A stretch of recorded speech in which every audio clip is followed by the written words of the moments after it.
Bonjour à tous. Dans mes 4 vérités, je reçois aujourd'hui M. Théodore Niania-Zadi, président de la plateforme nationale des organisations syndicales de la fonction publique de Côte d'Ivoire. Bonjour M. Zadi. Bonjour. Alors, voici 1 an que l'accord sur la trêve sociale avec le gouvernement dure. Un premier bilan s'impose donc. Que retenir de positif dans la mise en œuvre de cet accord? Merci. Nous sommes très heureux de nous retrouver à nouveau sur ce plateau. Vous êtes le bienvenu. Et vous saluer pour l'opportunité que vous nous donnez de faire ce bilan.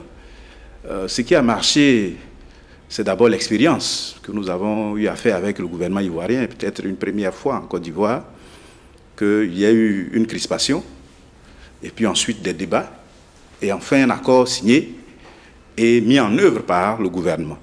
Donc ça, c'est la première chose. La deuxième chose, c'est que nous avions des points de revendication. Et ce qui a marché, c'est que le gouvernement, depuis janvier, a commencé à faire la mise en œuvre. Mais bien avant, déjà en février 2017, en ce qui concerne la retraite, le gouvernement avait déjà concédé que l'ordonnance incriminée qui avait réduit les pensions de moitié et mis un certain nombre de conditionnalités à certains aspects au plan social, cette ordonnance soit changée et même devenue une loi. Donc depuis février 2017, tous nos camarades qui vont à la retraite sont pris en compte à partir de cette loi. Ce que nous attendons maintenant, c'est que ceux qui sont tombés sous le coup de l'ordonnance puissent voir leur pension réajustée. Ce qui traîne un peu, c'est ce que nous demandons, que cela s'accélère pour que ces camarades-là voient leur vie s'améliorer. Ce qui a marché aussi, c'est que nos camarades journaliers, ce sont des agents qui étaient dans la fonction publique mais qui n'étaient pas fonctionnaires et qui avaient des salaires de misère.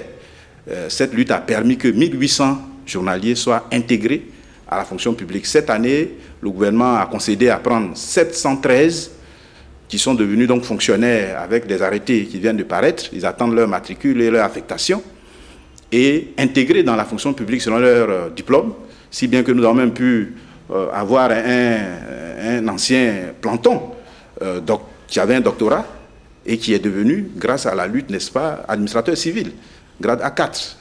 Donc ça, c'est une grosse victoire. Troisièmement, en ce qui concerne les bonifications indiciaires pour environ 41 000 fonctionnaires qui réclamaient aussi, depuis pratiquement 2009, qu'on leur fasse ces augmentations-là, depuis janvier, l'État a concédé à le faire. 100 points d'indice avec 23 000 francs CFA et 150 points, environ 30 000 francs CFA augmentés, c'est ajouté à leur salaire, et cela jusqu'à la retraite.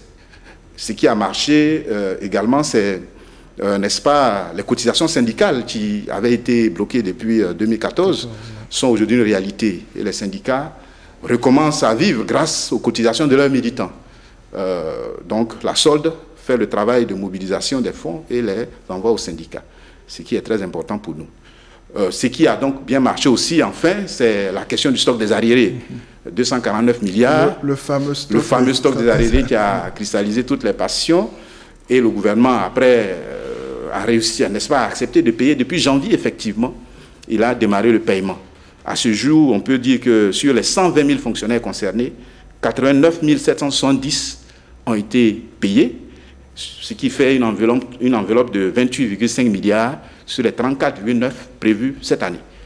Donc, les choses... Donc, il faut espérer que voilà, les 11% restants... Voilà, ils seront payés puisque c'est chaque mois et selon l'ancienneté qu'ils sont payés. Donc, nous pensons que les autres seront payés d'ici la fin de l'année. On peut croire donc que la trêve sociale va durer le plus longtemps possible. C'est notre souci, c'est notre volonté, c'est notre espoir aussi. Mais pour que cette trêve-là soit maintenue, il ne suffit pas de payer seulement. Il faut aussi que les cadres de négociation prévus fonctionnent. Justement, j'allais vous demander, qu'est-ce qui n'a pas marché dans la mise en œuvre de cette trêve sociale? Ce qui n'a pas marché, c'est donc que l'instrument de régulation qu'est le comité de suivi a été mis en place, je dirais, 1 an pratiquement après la signature de l'accord. Très tardivement. Très tardivement, donc il n'a pas fonctionné.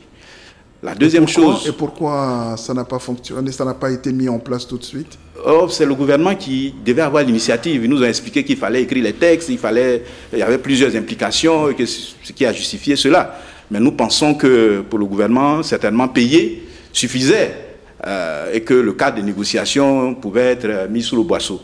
Ce n'était pas une bonne chose. C'est pourquoi on a constaté quand même quelques crispations ça et là. Donc, deuxième élément qui n'a pas marché. Donc, la mise en place de ce comité, c'est essentiel parce que le comité a un double rôle. Le premier rôle, c'est de réguler l'accord. Le deuxième, c'est de connaître les problèmes nouveaux. Parce que la trêve ne signifie pas la fin du syndicalisme en Côte d'Ivoire. Au contraire, la trêve met simplement la négociation au centre, n'est-ce pas, de nos processus, n'est-ce pas, au plan social. Il fallait donc que ce comité-là travaille pour que les syndicats affiliés aux structures signataires puissent reconnaître les nouveaux problèmes, les envoyer dans ce comité, les traiter et y apporter des solutions. Ce qui n'a pas été fait. Donc ça, pour nous, le comité est l'élément essentiel. Autre élément, vous allez voir que le comité n'a pas fonctionné, le gouvernement agit parfois de façon unilatérale sur, n'est-ce pas, l'application de l'accord. Par exemple, les montants qui sont payés n'ont pas été définis dans ce comité. Et ils sont de plus en plus faibles. Les camarades s'en plaignent. Ils sont émiettés. Ensuite, on avait prévu que les retraités soient payés en une seule fois, quel que soit le montant. Et là aussi, le gouvernement a pris la liberté de les payer en 3 temps. Peut-être que le gouvernement a aussi ses raisons. Hein. Oui, mais je veux dire, si on l'avait traité dans le comité de suivi, nous, on aurait expliqué. Tout à fait. Or, ici, c'est devant le fait accompli et nous avons nos camarades à dos. C'est un élément important. Donc, globalement, il y a ces dysfonctionnements-là que nous mettons sur la table. Et pour nous, ces éléments, il faut les corriger. Alors, la dernière fois que je vous recevais, oui, c'est vrai qu'on parlait du côté très positif de la signature de cet accord sur la trêve sociale. C'est cela. Mais il y a également une question qui vous tenait à cœur, c'est la question des libertés syndicales. Où est-ce qu'on en est concrètement, on va dire depuis 1 an maintenant, que cette trêve sociale est mise en œuvre? Merci. La liberté syndicale, c'est le moteur de l'action syndicale. S'il n'y a pas de liberté syndicale, il n'y a pas d'action syndicale. Et les libertés s'appuient sur des normes. La Convention 87, la Convention 98, plus les lois nationales, le statut général, le Code du travail. Donc, tout cela mérite qu'on puisse respecter et protéger les leaders syndicaux, tant au plan national qu'au plan local. Nous observons une fragilité de nos responsables et des responsables locaux qui ne sont pas suffisamment protégés parce que on note des abus de pouvoir ou d'autorité de certains responsables. Comment on devrait les protéger? Quelles sont les mesures? Les mesures, c'est déjà de respecter le droit syndical qui est contenu dans la Convention 87, qui dit par exemple qu'on ne peut pas muter contre son gré un responsable syndical pour fin syndicale. Or, en janvier 2017, certains de nos camarades ont connu des mutations-sanctions après la grève de 2017. Ces derniers ont eu leur salaire rétabli en juin 2017 et en avril dernier, le gouvernement a encore suspendu ses salaires sous prétexte qu'ils n'avaient pas travaillé. Or, il suffisait de leur donner des postes de travail, ce qui n'a pas été fait. Donc, ici aussi, il y a ces problèmes-là. Donc, au niveau des libertés, nous pensons qu'il y a des avancées, mais il y a encore une fragilité. Et c'est pourquoi, dans le statut général sur lequel nous travaillons, nous nous battons pour qu'il soit inscrit définitivement dans ces textes-là la protection des leaders syndicaux par la reconnaissance du droit syndical et par, n'est-ce pas, en donnant un certain nombre de prérogatives aux syndicalistes. Ce n'est pas une licence, mais c'est nécessaire pour la démocratie. Tout à fait. Voilà, sociale. Donc, voilà un peu sur les libertés où nous en sommes. Oui. Mais un élément positif, tout de même, comme je l'ai indiqué, c'est les cotisations syndicales. Parce que sans moyens, on ne peut rien faire. Aujourd'hui, le gouvernement a consenti à jouer le rôle, n'est-ce pas, de collecteur de nos fonds, et il le fait bien, et ça, c'est déjà à saluer. Et c'est déjà pas si mal. Voilà, c'est ça. Mais il y a une autre question tout aussi essentielle, c'est la formation syndicale elle-même. Tout à fait. Alors, où est-ce que vous en êtes? Nous nous battons pour former tant bien que mal nos camarades. Le syndicalisme est une école de la vie. Tout à fait. Oui. Et cela n'est pas toujours compris par nos autorités et ne donne pas les moyens aux syndicalistes. Ce n'est pas demander, mais c'est nécessaire que les syndicats aient les moyens de faire la formation. Parce que le manque de formation crée plus de problèmes que n'en donne de solutions. Ouais, donc, nous pensons qu'il faut aider les syndicats. La Côte d'Ivoire, un pays comme la Côte d'Ivoire, n'a pas d'école nationale de formation syndicale. Il y en a en Israël, il y en a en France, il y en a partout. Il faut il faut y aller. Parce que de plus en plus des jeunes arrivent dans ce métier sans connaître le b.a.-ba et pensent que tout est dans la violence. Mais c'est parce qu'ils n'ont pas les éléments de base. Je pense qu'il faut aider les syndicats à faire cette formation. Très bien. Voilà. Alors, votre expérience avec le gouvernement à travers la trêve sociale, apparemment, ça marche, on va dire bien. Oui, ensemble. Est-ce que vous pensez que cette expérience-là devrait être élargie ou devrait inspirer tout au moins le dialogue politique? Tout à fait. Tout à fait. Pour nous, toute chose doit avoir un impact sur l'environnement social et politique, notamment l'expérience de la négociation que nous avons eue, difficile certes, et l'accord auquel nous sommes parvenus. Elle a fini par marcher. Et nous avons observé, et ça je le dis, au niveau de la trêve, que ce n'est pas que le gouvernement qui a joué son rôle, mais les syndicalistes et les fonctionnaires aussi ont respecté de façon globale la trêve. Même s'il y a eu quelques échauffourées, mais de façon comparative. Ouais. Aux années précédentes, nous pouvons dire qu'on peut globalement dire que les fonctionnaires ont respecté globalement cette trêve. Donc nous appelons les hommes politiques à faire la même chose, à se réunir autour de la Côte d'Ivoire pour la paix définitive. Parce que sans la paix, on ne peut rien faire. Et je pense que nous devons...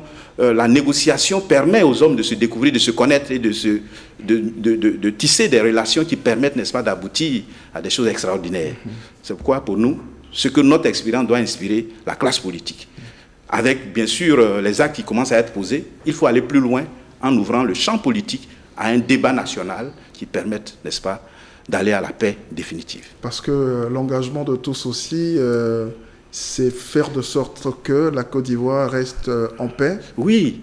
Le plus longtemps possible. Le plus longtemps possible, parce que c'est notre seul bien. Ouais.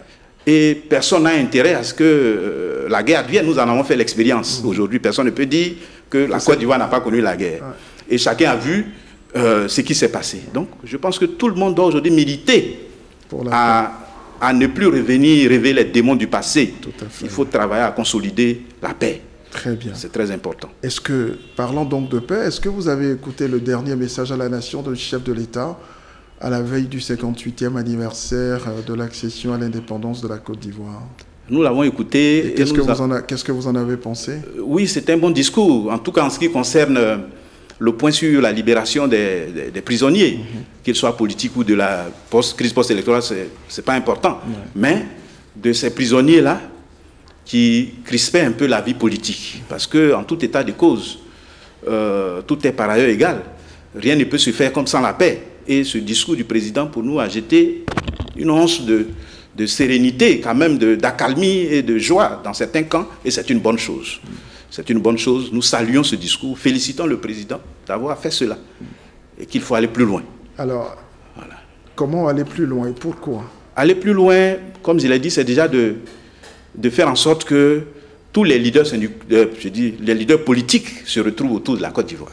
La première chose. Deuxième chose, il faut permettre à ceux qui sont sortis des prisons de se réinsérer. Il y a des fonctionnaires en activité et à la retraite parmi ces prisonniers. Il faut leur permettre de retrouver une vie normale, administrative, et avoir leur salaire, s'ils étaient gelés, les dégeler.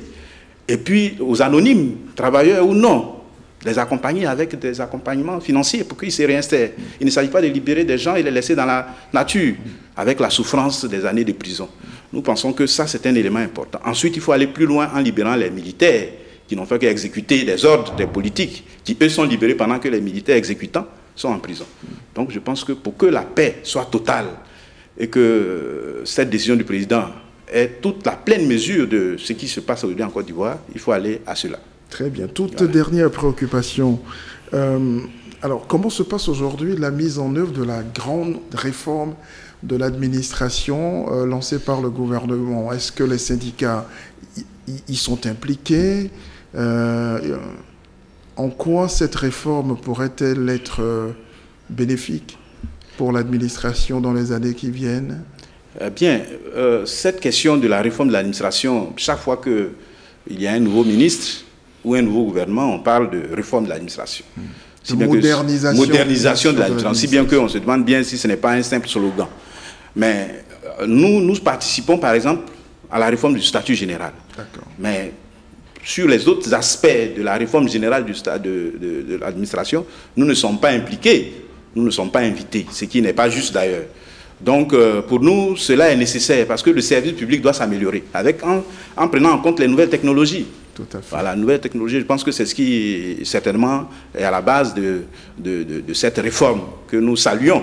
Mais nous pensons qu'il faut impliquer tous les acteurs pour que nous puissions apporter notre pierre à l'édifice. Très bien. Voilà. Merci et très bonne journée. Merci beaucoup. Okay.